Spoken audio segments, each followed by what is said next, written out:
두 번째로 자연 선택 보겠습니다. 먼저 정의입니다.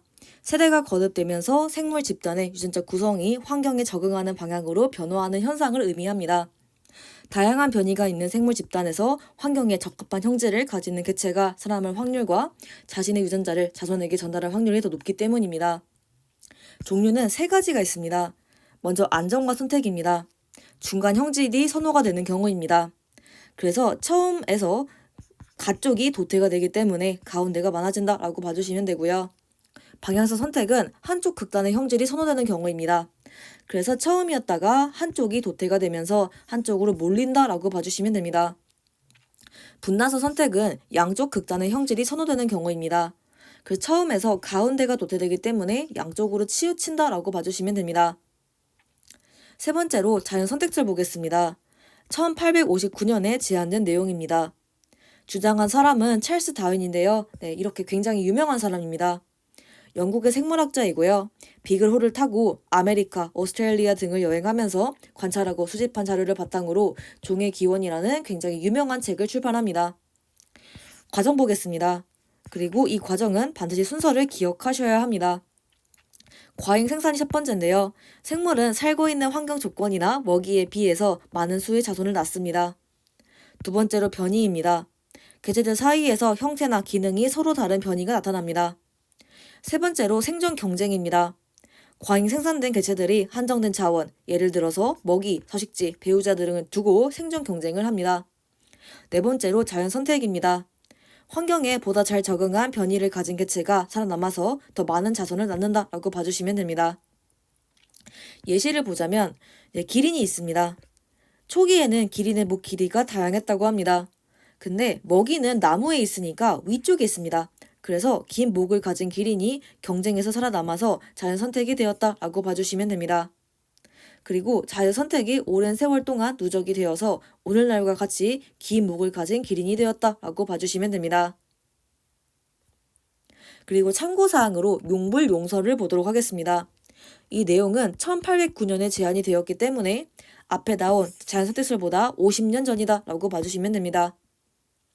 주장한 사람은 라마르크라는 사람이고요. 내용은 사용하지 않는 기관은 퇴화하고 많이 사용하는 기관은 발달이 되어서 다음 세대로 유전이 된다라고 봐주시면 됩니다. 예시 마찬가지로 기린으로 보도록 할 건데요. 원래 기린은 목이 짧았습니다. 하지만 나무는 높이 있으니까 높은 곳에 이제 있는 잎을 먹기 위해서 목을 자꾸 길게 뻗어서 목이 점차 길어졌다라고 봐주시면 됩니다. 그래서 오늘날 기린은 긴 목을 가지게 되었다라고 봐주시면 됩니다. 그래서 시간이 지날수록 기린의 목은 점점 길어진다라고 봐주시면 됩니다. 근데 한계점이 있는데요. 특정 환경에 적응하여 살아가면서 후천적으로 가지게 된 형질인 획득 형질은 유전이 되지 않는다는 사실에 위배가 됩니다. 그래서 우리 앞에서 했었는데요. 예를 들어서 운동선수가 훈련을 통해서 오른쪽 팔에 근육이 증가했다라고 봐주시면 됩니다. 근데 이 선수가 아기를 낳았는데 아기의 오른쪽 팔 근육이 발달하냐? 이건 아닙니다. 그래서 이 선수가 아기를 낳아도 이 선수가 태어나자마자 바로 오른쪽 팔이 발달되고 이게 아니고 이 아이도 훈련을 해야 팔이 증가할 수가 있습니다. 그래서 엄마 아빠가 이제 형질을 가졌다고 해서 반드시 자녀가 그 형질을 물려받은 건 아니기 때문에 이건 유전되지 않는다라는 사실에 위배가 된다라는 단점이 있다라고 봐주시면 됩니다. 그리고 자연 선택설의 예시 보겠습니다. 첫 번째로 데프니 메이저 섬 중간 땅 핀치의 부리 두께 변화 보겠습니다. 1970년 초부터 1977년 말까지 갈라파고스의 데프니 메이저 섬에는 정말 심각한 가뭄이 이어졌다고 합니다. 이로 인해서 중간 땅 핀치의 먹이가 부족해져서 먹이인 씨앗도 단단해졌다라고 봐주시면 됩니다. 먹이의 부족으로 인하여 80% 이상의 중간 땅 핀치가 죽었습니다. 이때 얇은 부리보다 두꺼운 부리가 단단한 씨앗을 먹는 적합했기 때문에 얇은 부리보다 두꺼운 부리의 중간 땅 핀치가 더 많이 생존을 했다라고 봐주시면 됩니다. 가뭄 오기 전에 중간 땅 핀치의 평균 부리 두께는 약 9.5밖에 되지 않았지만 가뭄이 끝난 다음에 생존한 중간 땅 핀치의 평균 부리 두께는 약 10mm로 증가를 했다라고 봐주시면 됩니다. 근데 가뭄으로 인해서 두꺼워졌던 중간 땅 핀치의 부리는 가뭄이 해결되고 나서 먹이가 풍부해지면서 다시 얇아졌다고 합니다. 이를 통해서 알 수 있는 부분은 환경의 변화로 인해서 자연선택 방향은 변화가 가능하다라고 봐주시면 됩니다. 그래서 가뭄이 있으면 이쪽으로 갔다가 가뭄이 해결이 되면 다시 이쪽으로 갔다가 왔다 갔다 할 수 있다라고 봐주시면 됩니다. 두 번째로 항생제 내성 세균의 비율 변화 보도록 하겠습니다. 사람이 항생제 발견하고 나서 활발하게 사용하기 전까지는 세균 집단 내에서 항생제 내성이 있는 세균 비율이 낮았습니다. 하지만 세균에 의한 질병 치료를 위해서 항생제가 활발하게 사용되기 시작하면서 항생제 내성 세균의 비율이 높아졌다라고 봐주시면 됩니다. 그래서 그림을 보시게 되면 변이가 있는 세균 집단에서 항생제 저항성이 없는 세균의 비율이 높고 저항성이 있는 세균의 비율이 낮았다라고 봐주시면 되는데, 항생제를 무분별하게 사용하게 되면서 이제 저항성이 없는 세균은 죽어버리고 저항성이 있는 세균은 살아남아서 증식을 했다라고 봐주시면 됩니다. 그리고 계속 항생제를 무분별하게 사용하다 보니까 결국 이제 저항성이 있는 세균의 비율이 너무 높아져서 더 이상 이제 기존의 항생제를 써도 듣지 않는 경우가 많다라고 봐주시면 됩니다. 그래서 이것도 예시를 들어보도록 할 건데요. 아마 헬리코박터라고 하는 이제 그런 친구가 있는데, 이 친구가 위에 이제 감염이 되면 굉장히 위가 아픕니다. 그래서 얘를 죽이는 제균 요법이 있습니다. 보통 1차가 있고요. 1차가 안 된다 그러면 2차를 씁니다. 1차 항생제, 2차 항생제가 있는데요. 1차가 듣지 않는다 그러면 2차로 넘어가게 됩니다. 그리고 일반적으로 2차 항생제는 기존 항생제보다는 옛날 항생제를 많이 쓴다라고 봐주시면 됩니다. 그래서 요즘에 쓰는 항생제들은 안 듣습니다. 네, 그래서 1차로 요즘에 듣는 애들 많이 써봤는데 안 듣는다 그러면 2차로 가셔야 됩니다. 그리고 2차는 요즘에 안 쓰는 옛날 항생제를 많이 쓴다라고 봐주시면 됩니다. 그래서 요즘 쓰는 항생제 하도 많이 써서 내성세균이 너무 많다 보니 오히려 요즘 안 쓰는 옛날 항생제로 가자라고 하는 게 2차 항생제 요법이다라고 봐주시면 됩니다. 그리고 참고사항으로 항생제, 항바이러스제, 항진균제 보도록 하겠습니다. 항생제는 세균, 영어로 박테리아라고 합니다. 그래서 이거 두 개 똑같은 말입니다. 얘는 세균을 공격하는 약이고요. 항바이러스제는 바이러스를 공격하는 약입니다.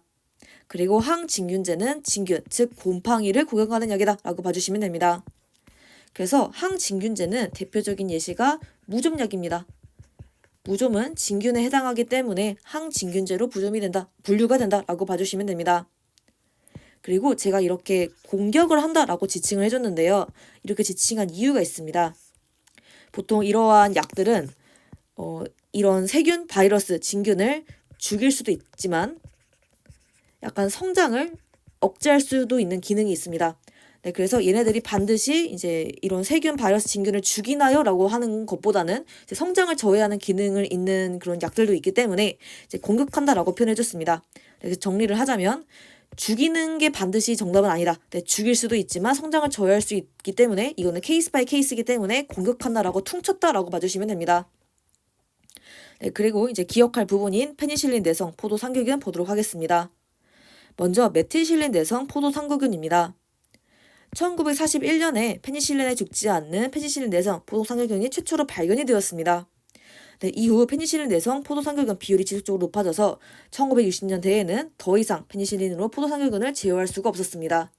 그래서 새로운 항생제인 메티실린을 사용했다라고 봐주시면 됩니다. 네, 근데 이제 페니실린하고 메티실린은 계열이 비슷합니다.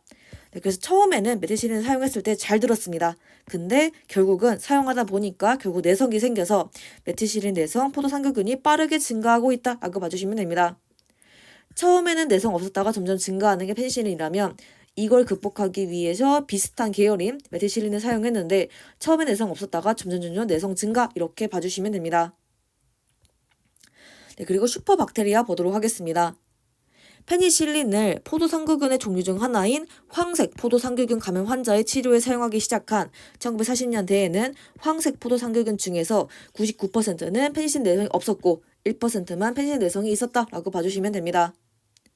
페니실린을 환자의 치료에 사용하면서 페니실린 내성 없는 세균은 대부분 죽었습니다. 근데 페니실린 내성이 있는 세균은 살아남았습니다.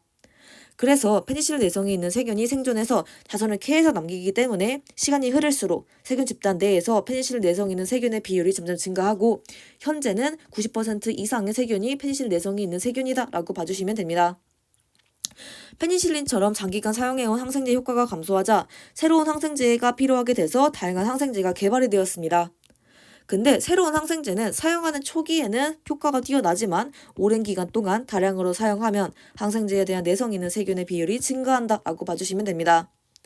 그래서 항생제 남용이 지속이 된다. 그러면 강력한 항생제로도 억제하기 힘든 세균이 출현하고 증가할 수 있기 때문에 항생제는 반드시 적정량만 사용한다라고 봐주시면 됩니다. 그리고 이렇게 너무 남용을 하게 되면 어떠한 항생제를 사용해도 죽지 않는 세균이 탄생하는데 이걸 바로 슈퍼박테리아다라고 지칭해주게 됩니다. 네, 그리고 앞에서 얘기했지만 세균과 박테리아는 똑같은 말이다라고 지칭을 해주게 됩니다. 네, 그래서 항생제를 남용하게 되면서 점점 항생제가 듣지 않게 되고 내성 있는 그런 환자들이 증가한다라고 봐주시면 됩니다. 그리고 참고사항으로 페니실린의 발견 보겠습니다. 발견한 사람은 알렉산더 플레밍이라고 하는 영국의 미생물학자입니다.